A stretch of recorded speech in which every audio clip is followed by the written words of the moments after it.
Vote শেষ, ছাত্রদল ক্লান্ত, রেস্টে চলে গিয়েছে, মাঠ ছাড়া, ক্যাম্পাস ছাড়া হয়ে গিয়েছে ছাত্রদল, ক্লান্ত শ্রান্ত হয়ে। শিবির এখনো কেন্দ্রে কেন্দ্রে দাঁড়িয়ে আছে, ব্রিফিং দিয়ে যাচ্ছে, কথা বলে যাচ্ছে সাংবাদিকদের সাথে, প্রিজাইডিং অফিসারদের সাথে, ভক্তদের সাথে, আগন্তুকদের সাথে।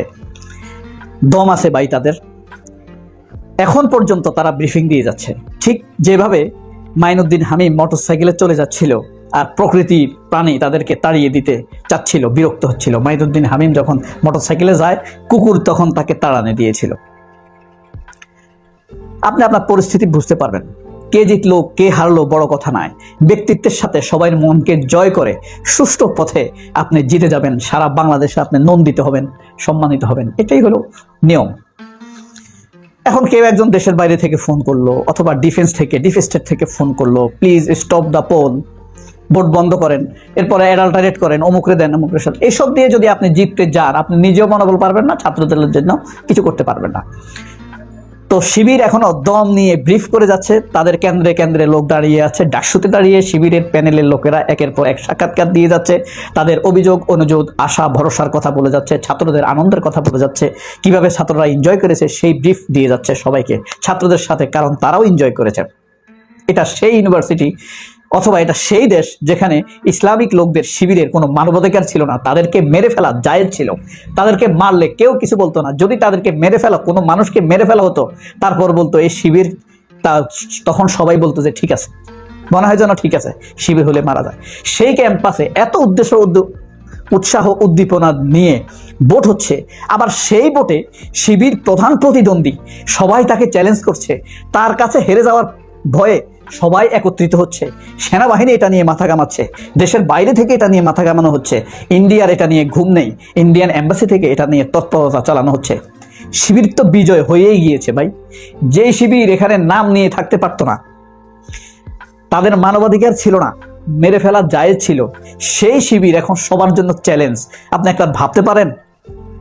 ভাবুন তো কেমন ব্যাপার, যে নাম নিতে পারতো না, পরিচয় দিতে পারতো না।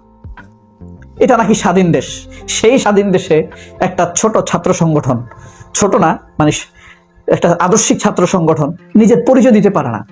এটা স্বাধীনতা? এটা তোমরা মুক্তিযুদ্ধ করে এই স্বাধীনতা এনেছো এই দেশের মানুষের জন্য? তো সেই শিবির এখন সদম্বে, এখনো দম নিয়ে ক্লান্তিহীনভাবে, চোখে মুখে প্রজ্জ্বল আশা ভরসা, হ্যাঁ, সব নিয়ে তারা এখনো অবিচলভাবে দাঁড়িয়েছে। আমরা আছি, আমরা থামবো না, আমরা জিতব। তাড়িয়ে দেওয়া শিবির, রাজাকারের ঠিকানা এই দেশে হবে না, সেই শিবির দাঁড়িয়ে আছে। আর ক্যাম্পাস ছাড়া হয়ে গিয়েছে সেই মুক্তিযুদ্ধের নতুন কন্ট্রাক্টর, নতুন ঠিকাদার ছাত্রদল, তারা এখন ক্যাম্পাসে নেই। আমরা অতীতেও দেখেছি বিএনপির দম কম, 1 ঘন্টা 2 ঘন্টা 5 ঘন্টা, বড় আন্দোলনে 2 দিন এর বেশি টিকতে পারে না, তারা ছত্রছান্ন হয়ে যায়। অর্গানাইজড মেন্টালিটি নাই, ডিপ থিঙ্কিং নাই তাদের। আমি দ্বিতীয় দিন কি করব, তৃতীয় দিন কি করব, চতুর্থ দিন কি করব, আহতদেরকে নিয়ে কি করব, নিহতদেরকে নিয়ে কি করব, পুলিশ কিভাবে ট্যাকেল দিব, আর্মি আসলে কিভাবে ট্যাকেল দিব, এই প্ল্যানগুলো তাদের মধ্যে নাই। তাদের ধারণা আন্দোলনে নামছে, স্লোগান দিছে, সব তাদেরকে দেখে সরে যাবে, সরকার পতন হয়ে যাবে। একবার ভাবুন, জুলাইয়ের আন্দোলন যদি ছাত্র দলের নেতৃত্বে হতো, বিএনপির নেতৃত্বে হতো, কোশ্চিনকালেও এরা হাসিনাকে তাড়াতে পারতো না। কারণ মির্জা ফখরুলের পাওয়ার হলো 3 মিনিট, 3 মিনিটের বেশি মাঠে থাকতে পারে না। আর 1 2 3 4 করে 36 দিন মাঠে থাকবে মির্জা ফখরুল, সেই জনশক্তি তার আছে? আর সেই নৈতিক শক্তি তার নাই, সে তো বিক্রি হয়ে যাওয়া লোক, তাই না? তার রাজনীতিরই অভিযোগ নাই, হি ইজ বিকেম সোল্ড। কারণ তাকে নিয়মিত চিকিৎসা করায় শেখ হাসিনা, তার চিকিৎসার খোঁজ খবর নেয়, ব্যাংকক যায়, থাইল্যান্ড যায়, জেলে নেয় আইওয়াসের জন্য, 3 দিন পর, 6 দিন পর, 1 মাস পর আবার ছেড়ে দেয়। তার পরিবারের উপর কোনো কিছু আসছে? পুরা জিয়া পরিবারকে তছনছ করে দেওয়া হয়েছে, জাইমার বিরুদ্ধে মামলা দেওয়া হয়েছে, বাচ্চা মেয়ে, তখন তো সে বাচ্চা মেয়ে। জোবাইদা রহমান জীবনে মুখ থেকে রাজনৈতিক একটা কথা শুনি নাই, আমরা একটা সাউন্ড শুনি নাই, সেই জোবাইদা রহমানকে মামলা দিছে, শর্মিলীকে মামলা দিছে, আরাফাত রহমান কোকর মেয়ে। এদের দম না, এরা কি করতে হবে এটাই জানে না। এই যে তাদেরকে এত কষ্ট দিছে, কোন পুলিশ অফিসার খালেদা জিয়াকে অন্যায়ভাবে অ্যারেস্ট করছে, কোন বিচারপতি খালেদা জিয়াকে রায় দিছে, মিথ্যা রায় দিছে জেল খাটার জন্য, কোন ডাক্তার খালেদা জিয়াকে চিকিৎসা করতে দেয়নি, এগুলা তোরা থাকবি, এগুলার বিচার হতে হবে, নইলে তো ভবিষ্যতে আরো মানুষের উপর অত্যাচার হবে। বিএনপির মধ্যে এগুলো নাই, মির্জা ফখরুলের মধ্যে এগুলো নাই।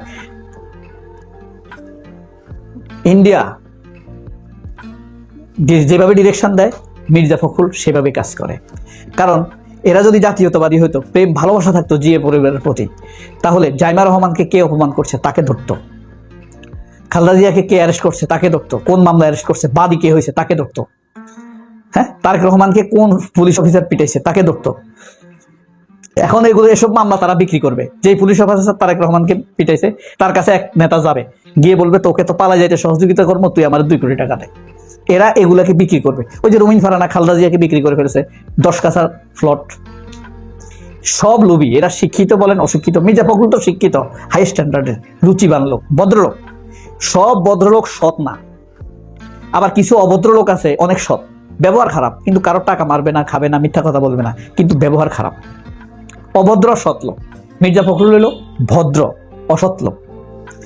হ্যাঁ, তো এভাবে তারা সেল করে ফেলে সবকিছু, বিচারকে সেল করে ফেলে। এইসব লোকদের কারণেই, মির্জা ফখরুলদের কারণেই খালেদা জিয়া এদেশের রাজনীতিকে দাঁড় করাতে পারেননি। নইলে খালেদা জিয়ার এটা আইকনিক একটা লেডি, তিনি পারতেন এদেশের রাজনীতিকে একটা চমৎকার জায়গায় নিয়ে যেতে। তার সেই সদিচ্ছা ছিল, সততা ছিল। এদের কারণে পারে নাই, এদের ষড়যন্ত্রের কারণে পারে নাই। এরা তলে তলে ভারতের সাথে সম্পর্ক রাখে। তো যাই হোক, এখনো অবিচল অটল স্বপ্নময় চোখ নিয়ে ফরহাদ, সাদেক কায়েম, ফাতেমা জুমা, সর্বময় মিত্র চাকমা, এরা বলিয়ান, মনে সাহস, চোখ জলজলে, আমরা জিতব, আমরা থামবো না, এই যাত্রায় বিজয় নিয়ে যাব। বিজয় মানে কি ভোটে জেতা না, বিজয় মানে হলো কোনো সহিংস না হওয়া, সবার মধ্যে হাসি খুশি হওয়া। একটা কথা মনে রাখবেন, এবার যারা ইলেকশন করলো 471 জন প্রার্থী, ভিপি প্রার্থী হয়েছে কয়জন? ভিপি প্রার্থী হলো 45 জন, আর জিএস প্রার্থী 19 জন। এরা সবাই কিন্তু এক একজন নেতা। আপনি ভোটে হারুক, এদের কোয়ালিটি আছে নেতৃত্বে দেবার। আজকের ভোটে হারছে, আগামী দিনে দেখবেন যে হারছে সেই একদিন এমপি হয়ে যাবে। এরকম। সবাই অনেক ভালো থাকবেন। আল্লাহ হাফেজ, আসসালামু আলাইকুম।